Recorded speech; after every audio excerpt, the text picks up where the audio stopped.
E aí, galera, beleza? Aqui é o professor Ricardo de História e, poxa, nesse canal para conversar um pouquinho para vocês hoje sobre Alta Idade Média, ajudá-los um pouquinho nesse tema. A Alta Idade Média é o período que se desenvolve na Europa entre o século V até o século X. Quais são as características importantes que a gente analisa a partir daqui, pessoal? A Alta Idade Média é sempre, quando falamos em alta, um período de auge, de apogeu de determinado sistema. No caso da Alta Idade Média, falamos sobre o feudalismo, o seu desenvolvimento e seu momento de maior desenvolvimento, o apogeu. Da onde que surgiu esse sistema? Quais suas características econômicas, políticas, sociais, culturais e, em paralelo, a força da igreja nessa estrutura. Essa é a temática da Alta Idade Média para nós. Primeira relação importante nesse cenário é a origem, como ela se manifesta e se desenvolve. As origens romanas, elas têm a ver com duas estruturas muito importantes que aparecem no cenário de crise de Roma. O colonato, que era a aceitação do trabalho em troca de proteção. Lembra que a Europa na crise está vivendo um cenário cada vez mais problemático, ligado aos ataques bárbaros, e a vila, que é um lugar autossuficiente, em que você trabalha e consegue sustentar o sistema. Para quem entende um pouquinho de feudalismo, o colonato é o que vai gerar a servidão em breve. E a vila é o lugar que vai gerar o feudo, um lugar autossuficiente. Nas contribuições provenientes dos germânicos, nós temos o comitatus e também a economia natural. O que é esse comitatus? Era uma relação que se estabelecia entre as tribos germânicas. Deixa eu te mostrar aqui pela minha lousa tecnológica. Olha minhas tribos germânicas. Cada uma vivia do seu jeito, à sua maneira. Era um sistema descentralizado, cara aluno. Só que aí o que acontecia nessa lógica? Você tinha uma dessas tribos que, na hora da guerra, precisava se tornar líder, precisava conduzi-los para a guerra. Sabe por quê? Você precisa de uma liderança, senão cada um treta de um jeito diferente. Então isso gera um problemão. Só que fique esperto, é só na hora da guerra. Quando acabou a guerra, acabou essa liderança. Cada um do seu jeito, cada um da sua maneira, tranquilo, favorável. Tá bom? E a economia natural é uma economia que não tem moeda, é uma economia amonetária. A lógica desse sistema, basicamente, é garantir que você produza, viva relacionado à agricultura. Por que a Europa vai ter tanta influência dessas lógicas nas origens? A resposta são as invasões bárbaras. Os bárbaros atacando a Europa cada vez mais, povos diferentes em várias regiões. Deixa eu apagar minha luzinha aqui e mostrar isso para você. Ó, vamos fazer um mapinha da Europa para você observar comigo? Olha aqui, ó, vou fazer um mapa da Europa com muita tecnologia. Vou destacar a parte da Europa tão bonitinha, a Itália, da onde veio meu Papa. Olha que legal. Para você entender melhor meu mapinha, deixa eu fazer aqui em mais detalhes. Ó. Se liga aqui, ó. Olha que legal. Europa. Então, olha o detalhe aqui no meu mapa, que bacana. A lógica dessa Europa é que ela sofre com ataques bárbaros cada vez maiores. Então, você tem ataques, por exemplo, germânicos, que se manifestam por aqui de uma maneira importante, bem no centro da Europa. O que mais que aparece nesse cenário? Deixa eu pegar uma cor bonitinha aqui para te mostrar. Ó.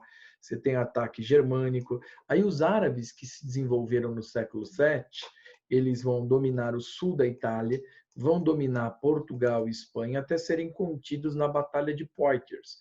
Mas mesmo depois disso, eles fazem alguns ataques através do que eles chamavam de razias. Vai, ataca, obtém recursos e vai embora. Os vikings, eles atacam do norte, são nórdicos. Que região que nós estamos falando? Suécia, Noruega, Dinamarca, e eles vinham para treta animal. Esses caras chegavam e diziam: If I heard voices sing after the night when I wake up, I see what tomorrow brings.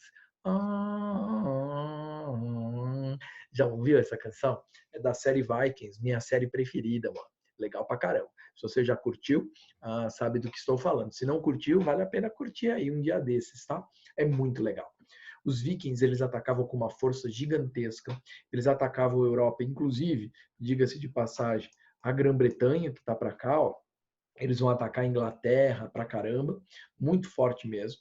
E os magiares são aqueles que vêm mais no final desse cenário, no século X, atacando pelo leste.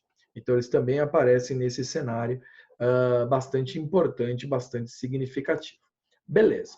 O que vai acontecer ainda dentro dessa perspectiva? Nós temos uma outra relação importante, e deixe-me me diminuir para você ver tudo direitinho aqui do nosso esquema, uma economia basicamente agrícola, com mão de obra servil, em que você trabalha em troca de proteção, apesar de você não ser escravo, tá? Cuidado, se não é uma propriedade, você tem que trabalhar e pronto. Você fica preso ao lugar em que você está, com várias obrigações, mas você não pode ser vendido. Essa é uma relação importante. A produção ela é sempre a mesma, é isso que nós chamamos de estática, eles não têm uma lógica de crescimento produtivo. Olha as minhas mãos aqui com tecnologia. Uhul! Autossuficiente, basicamente você produz o que é necessário, somente o necessário, porque o extraordinário é demais, e introvertida, você produz para suas necessidades e pronto. Você não produz mais, você não amplia essa lógica produtiva. Legal. O comércio, ele é raro, quando ele acontece é por escambo, basicamente troca natural. Você dá um produto, recebe outro produto, vai trocando e é isso. O feudo é a terra e é a riqueza principal. Existem outros feudos, mas a grande maioria é a terra. Basicamente, ele tem uma área que é só do senhor, o manso ou reserva senhorial. A terra comunal ela é usada por todos e o manso ou reserva servil ela é a área que o servinho atua. Para você ter uma ideia aí na sua cabeça com uma imagem, eu trouxe para você dar uma olhadinha, uma imagem de um feudo. Olha aqui, você teria então uma estrutura importante que seria a proteção da muralha por causa dos ataques bárbaros. Dentro você pode ter aí uma área de rio, coisa do tipo, de lago, e aí você tem a estrutura onde o servinho vai trabalhar para sustentar esse sistema. Vai ser muito importante a partir daí. Beleza. A sociedade, ela se estabelece com duas lógicas muito importantes, estamental, determinada pelo nascimento. Toma cuidado, em história a gente não usa o termo nunca. Nunca tem mobilidade social, sem mobilidade social. Não, é muito forte falar isso. Se aconteceu uma vez, não é nunca.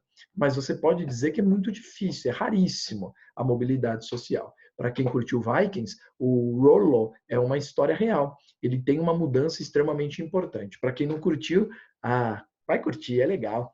A sociedade de ordens é determinada pela função. Quem diz essa função? A igreja. Toda a sociedade estamental, ela cria condições piramidais. Então, olha uma pirâmide aí para você observar. Qual é a função do clero? Levar as pessoas até Deus. Por isso, ele é o mais importante. Depois, a nobreza, que vai lutar, vai guerrear contra os bárbaros. E os servinhos são aqueles que vão se lascar. Como assim? Eles vão ter que trabalhar pra caramba. E o trabalho era visto como uma maldição pela igreja. Por isso que a gente fala de uma sociedade entre senhores e servos. Quem são os senhores? O clero, a nobreza, importantes aqui. Quem são os inferiores? Os servinhos que vão ter que trabalhar. Essa é a lógica que se estabelece nessa sociedade. Há uma polarização evidente. Ministeriais, quem eram esses caras? Trabalhavam no castelo, então eles tinham uma condição excepcional. Os vilões eram servos livres, eles não eram presos a um feudo, isso é importante. E os escravos, eles eventualmente poderiam aparecer. Por exemplo, um bárbaro atacou e você conseguiu aprisionar algum deles, você pode escravizá-lo. Não quer dizer que isso acontece sempre, por isso que são exceções, tá bom? Fica ligado nesse sentido. Sabe, caiu na FUVEST há um tempo atrás? Você olha para essa sociedade e pensa, apresenta então duas funções da mulher nessa sociedade. A gente nem apresenta mulher aqui, né? Cadê a mulher? É justamente isso que você tem que pensar logo de início. Nós estamos falando de uma sociedade extremamente patriarcal que quer desmerecer as mulheres. Estão longe de viver uma lógica como a que defendemos no mundo de hoje, de igualdade plena. Sabe o que eles pensam sobre a mulher? Ela deve ser submissa, obediente ao marido, ao homem, e ela deve ser reprodutora, garantir a continuidade da vida. Perceba que na prática nós temos perpetuações dessa sociedade patriarcal até os dias de hoje, infelizmente. E é por isso que lutamos por uma sociedade mais igualitária no mundo de hoje. Beleza. Política, ela é descentralizada. Basicamente, existe um rei, mas ele não consegue ter poder de fato, ele tem poder de direito. Os senhores feudais que estão ligados aos feudos, à terra, eles vão exercendo poder em cada um dos lugares. Na prática, o que isso significa? Você tem a estrutura de um rei numa região, mas ele não consegue garantir poder. Então, ele garante poder nessa área. E aí, sabe o que ele começa a fazer? Ele começa a entregar o poder para outros em outras áreas. Então, aqui se cria um feudo, aqui se cria outro feudo, aqui outro feudo, aqui outro feudo, aqui outro e aqui mais outro.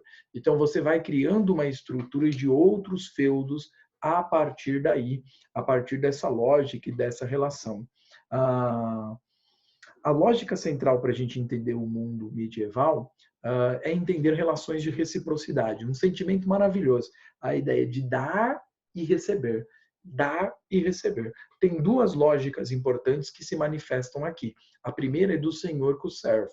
O que o senhor dá para o servinho? A proteção e o uso da terra. Mas o que o servinho vai ter que dar em troca? Obrigações. Obrigações que vêm com o costume. São várias. 3 são as mais importantes para o vestibular. Talha, 50%, metade da produção a ser entregue. Corveia, dias de trabalho, de 2 a 4 dias. E banalidades, que é o uso das instalações. Fora isso, tem várias outras, como para você assumir o lugar do seu pai, você tem que dar uma mão morta. E o mais terrível de todos, primas nôtias, o senhor em algumas regiões tinha direito de atacar a servinha na noite de núpcias, ou seja, de ter a noite de núpcias com ela, ao invés do servo que se casou. Olha que sentimento horrível, que sentimento de tensão gigantesca, que sociedade opressora, né? Nesse sentido, sem dúvida nenhuma. É muito complicado a partir daí, né? São vários outros que se estabelecem.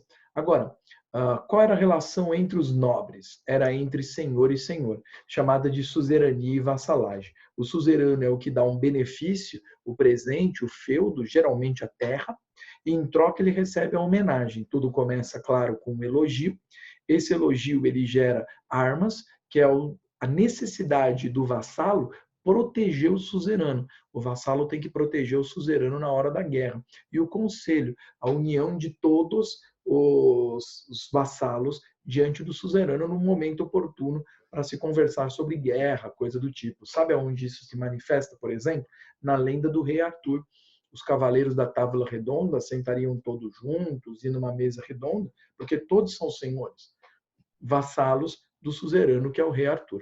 Essa imagem que vocês veem caiu na FUVEST, representando a suzerania e vassalagem, esse laço de fidelidade entre os senhores. A minha setinha ela apresenta aqui a relação importante que vai e volta. Perceba isso. É uma lógica muito importante.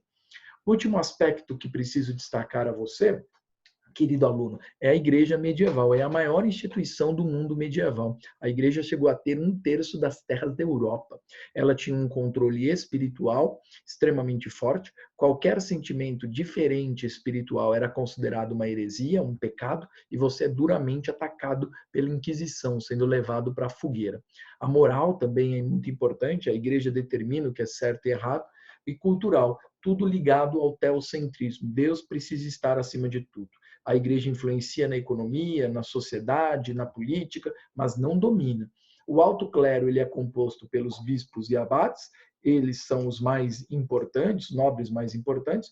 O baixo clero, os padres e monges que aparecem por aqui.